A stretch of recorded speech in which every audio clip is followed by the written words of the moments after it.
মানুষ সবকিছু ভুলে যেতে পারে, সবকিছু, ঝগড়া, রাগারাগি, অভিমান, কষ্ট, খুনসুটি, সবকিছু। কিন্তু মানুষ যেটা ভুলতে পারে না সেটা হলো নিজের ব্যাপারে প্রিয় মানুষের মুখ থেকে শোনা কটূক্তি। মানুষের বুকের ভেতরে একটা অদৃশ্য টেপ রেকর্ডারের মতো সেটা বাজতেই থাকে। বুকের ভেতরে আটকে থাকে সে অপমান, গলার মধ্যে মাছের কাঁটার মতো বিঁধে থাকে সে অপমান, সেই কটূক্তি। না গেলা যায় না ফেলা যায়।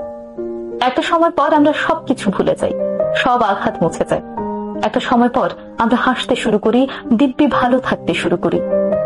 কিন্তু কোনো এক ঘুম না আসা রাতে অদৃশ্য সেই স্বপ্নের কাছে আমরা পায়চারি করতে করতে পৌঁছে যাই, যেখানে রয়েছে সেই কটূক্তিগুলো।